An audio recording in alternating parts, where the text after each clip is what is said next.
अन्य समाचारों गुजरातમાં શિક્ષકોના પગારમાં અનિયમિતતા 2 લાખ પ્રાથમિક શાળાના શિક્ષકોને નિયમિત પગાર આપવા રજૂઆત કરવામાં આવી છે।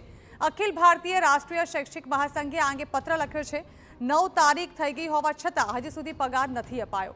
શિક્ષણ વિભાગ અને નિયામક કચેરીને આ અંગે પત્ર લખીને માંગ કરવામાં આવી છે। પગાર સમયસર ન થવાને કારણે આર્થિક સંકળામણ થઈ રહી છે। કેટલાક તાલુકાઓમાં સંગઠનના સ્વભંડોળમાંથી પગાર કરવામાં આવ્યા છે। તો માધ્યમિક શાળાના શિક્ષકોને નિયમિત પગાર મળે, પેન્શનર્સને પેન્શન મળે તો પ્રાથમિક શાળાના શિક્ષકોને કેમ નહીં તેવા સવાલ પત્રમાં ઉઠાવવામાં આવ્યા છે।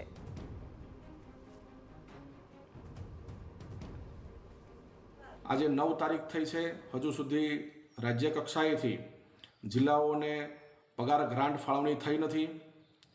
આ તાત્કાલિક પગાર ગ્રાન્ટ ફાળવણી થાય એ માટેની રજૂઆત કરી છે અને સાથે સાથે આગામી મહિનાઓમાં પણ શિક્ષકોનો પગાર સમયસર થાય તે માટે એડવાન્સમાં ગ્રાન્ટ ચૂકવણી કરવામાં આવે। આ માંગ સાથે અખિલ ભારતીય રાષ્ટ્રીય શૈક્ષિક મહાસંઘે આજે પત્ર લખ્યો છે કે જો ગ્રાન્ટ રિલીઝ થાય આજે તો પણ શિક્ષકોના ખાતામાં પગાર જમા થવામાં આગામી 8 થી 10 દિવસ જેટલો સમય લાગે એમ છે। 15 તારીખ પછી શિક્ષકોને આર્થિક સંકળામણ અનુભવાય છે।